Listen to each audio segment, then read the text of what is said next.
Merci beaucoup vraiment pour la question. Nous sommes vraiment très navrés.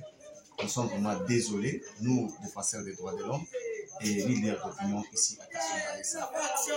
Moi, je pense que la décentralisation qui avait comme mission de développer les entités décentralisées, mais je pense que pour Kasumbalesa, c'est une ville victime. Une ville victime, pourquoi? Puisque la décentralisation ne bénéficie pas à la ville de Kasumbalesa. Comment expliquer que la province a plusieurs taxes d'abord, plusieurs taxes que la ville de Kasumbalesa, mais la province vient encore s'imposer même dans des petites activités qui se passent au couloir. Vous savez Kasumbalesa ici ne vit que de ces petites activités-là, puisque la douane ici, l'argent ne reste pas à Kasumbalesa, tout le monde connaît. On verse l'argent de la douane dans les guichets uniques, ça va directement aux destinations, au gouvernement central. Mais les petits vélomanes qui ne font que traverser les petites marchandises devaient quand même par là bénéficier du fait que ça passe par la douane, par cette déclaration qu'on appelle DCI, déclaration un peu diminuée là.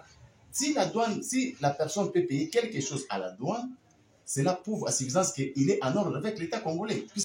Maintenant, mais nous allons constater qu'ici, la Kasumbalesa est devenue une vache laitière, que le propriétaire même de la vache, on peut dire ça, parce que nous sommes à la frontière, pour vivre que de la frontière. Nous sommes victimes, non seulement nous, population, même les administrés, les administratifs. Puisque si pour la ville, mais il y aura la province, en tout cas nous sommes désolés, puisque la décentralisation devait être bénéfique à la ville de Kasumbalesa. Fort malheureusement, ce sont les pauvres populations qui seront une fois de plus victimes. Qu'est-ce que la province a constaté? Qu'est-ce que la province a constaté? Puisque le vrai rapport devait sortir de la douane, puisque l'unique service qui est capable de taxer, c'est la douane qui va taxer en collaboration avec les services de quarantaine, OCC et consorts. On ne refuse pas, mais du fait que la personne peut payer vraiment au niveau. Et le mal avec cette taxe, c'est qu'on paye cet argent à chaque entrée. C'est-à-dire, si le vélo peut faire 4 courses, bien 10 courses par jour, il va payer 100 $.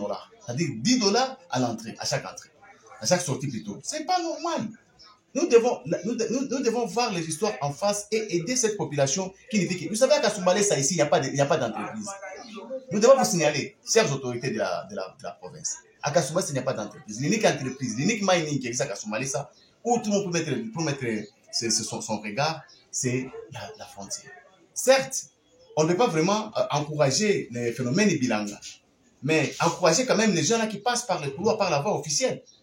C'est ça, nous devons vraiment les encourager. Mais ce qui se passe, je pense que c'est décourager même les gens qui vont aller par Bilanga. Vous savez, par Bilanga là-bas, c'est toujours ouvert. Ça ne fait que se développer, ça ne fait qu'aller jusqu'à ce que ça va aller jusqu'à la Sodinico.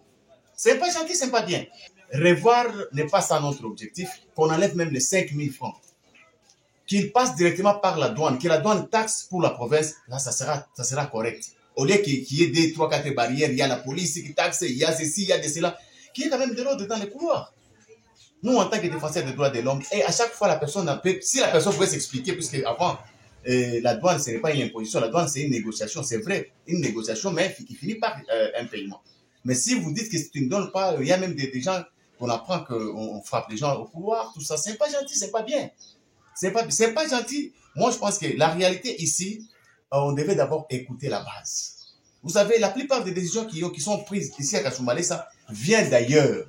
Alors que nous-mêmes qui sommes ici sur place, nous n'avons jamais été consultés. Jamais. Mais c'est lorsque ça bloque, ça barricade, ça crée des ordres. Mais c'est à ce moment-là qu'on vous appelle donc. Or, c'est une décision qui devait être prise en amont et non à l'aval. Mais ici, vous voyez, c'est déjà un constat qui est déjà amer. Avant que je m'adresse au gouverneur, moi je pense que Kasumbalesa ici, c'est dans les territoires de Sakanya où nous avons 4 députés. Les 4 députés sont nationaux, provinciaux, et nous avons aussi, je pense, ces 3 députés au niveau national. Kasumbalesa ne restera pas toujours victime de ce qu'il a comme frontière. Par contre, Kasumbalesa devrait vraiment bénéficier normalement de cette frontière pour se développer. Vous avez les vélomanes que vous voyez là-bas, ce sont eux qui construisent Kasumbalesa. Ce sont eux qui construisent Kasumbalesa et les transporteurs en douane. Ce sont eux qui construisent Kasumbalesa. Il ne faut pas chercher à les décourager pour créer encore des histoires qui vont créer, qui vont pousser jusqu'à l'insécurité. Notre pays, nous savons très bien que nous sommes vraiment agressés. Nous sommes vraiment agressés, mais il ne faut pas que cette histoire puisse dégénérer dans le sens que crée encore la famine dans la population. Nous demandons cette cœur de compassion aux autorités de ne pas vraiment s'imposer pour que la population doit toujours, chaque jour, crier, se lamenter, pleurer, en balle d'ailleurs contre le pouvoir. Je pense que ce n'est pas quelque chose de bien. Je parle directement aux députés, ce sont eux qui sont nos représentants, nous, population, qui vous ont choisi de Sakanya. Vous êtes capables. Il ne faut pas rester dans les réseaux comme nous autres. Et vous êtes capable de convoquer les gouverneurs qui vous expliquent en quoi sert ces taxes de 10 $, alors qu'il y a plusieurs taxes au niveau de la province. Et malheureusement, même ici à Kasumbalesa, imaginez que même les maires de la ville n'ont même pas un petit rien qui sort du couloir. Je pense que vraiment, ils doivent raisonner, réfléchir 2 fois. Et vous allez constater même les gens qui travaillent là-bas viennent tous de Lubumbashi, ne sont pas des Kasumbalesa. Donc nous ici, des Kasumbalesa, nous sommes les derniers qui doivent travailler peut-être dans les toilettes, ramassage des immondices. Nous disons non. Il n'y a pas un Congolais qui est plus Congolais que les autres. Nous sommes tous au même pied d'égalité. Nous devons vraiment nous respecter et respecter aussi les entités décentralisées pour leur développement. C'est moi qui vous remercie.